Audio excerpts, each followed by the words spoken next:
religion islamique et ne suivez point les pas du shaitan, car il est certes pour vous un ennemi déclaré. Je témoigne qu'il n'y a pas de divinité ni d'adoration hormis Allah l'unique sans associé. Et je témoigne que Mohammed sallallahu alayhi wa sallam est son serviteur et son envoyé. Que les prières d'Allah, son salut, ses miséricordes et ses bénédictions soient sur lui, sur sa sainte famille, ses fidèles compagnons et tous ceux qui emboîteront leur pas dans le chemin du bien jusqu'au jour de la résurrection. Croyez Allah, chers musulmans, et appréciez-vous de concrétiser votre foi en lui, à ses promesses d'alliance.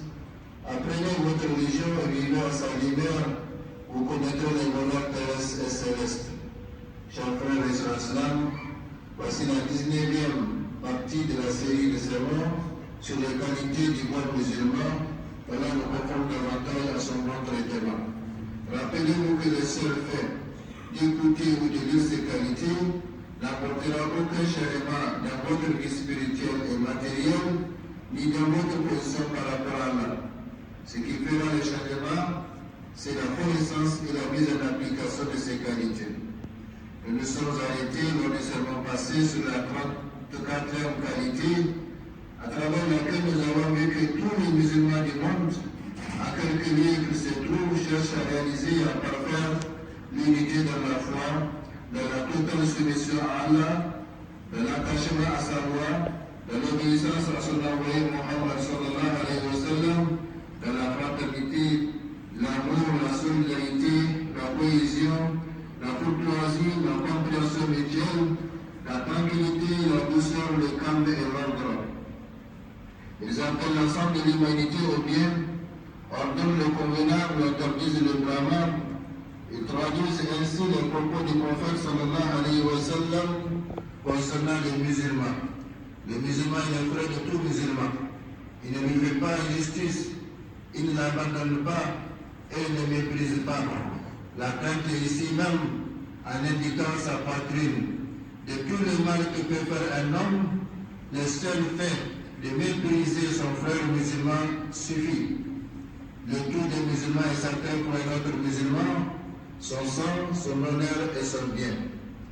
35e qualité, le bon musulman n'est pas un paresseux qui ne veut pas travailler et ne se dit jamais être à la charge de quelqu'un d'autre.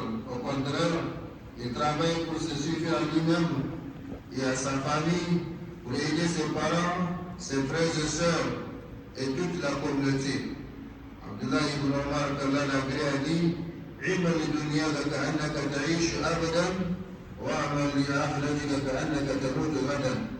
Travaille pour ce bas monde comme si tu devais vivre éternellement et travaille pour l'au-delà comme si tu devais mourir demain.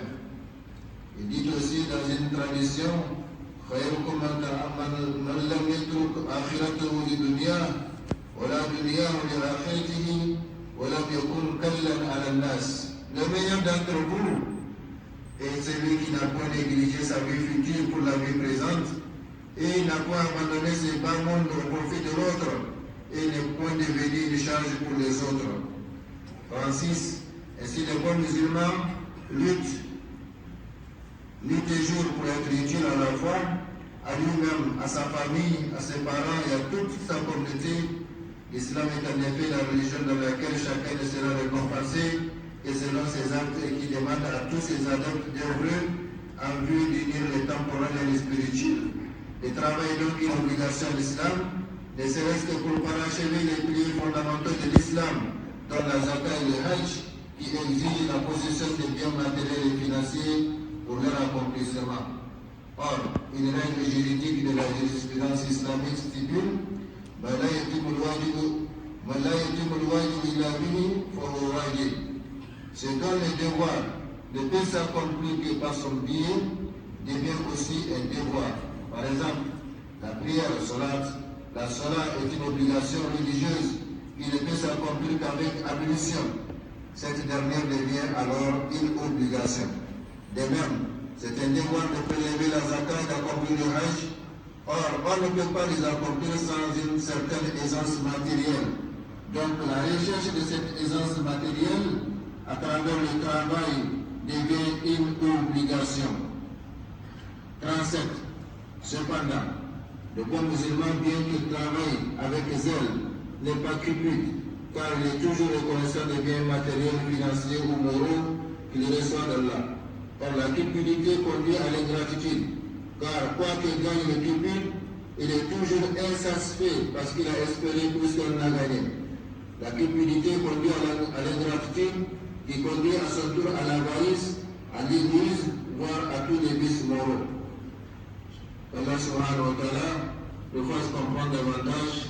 بارك الله لي ولكم في القرآن الكريم ونفعنا بما فيه من الآيات والذكر الحكيم أقول ما تسمعون وأستغفر الله لي ولكم ولسائر المسلمين في كل مكان ومن كل ذنب فاستغفروه وتوبوا إليه إنه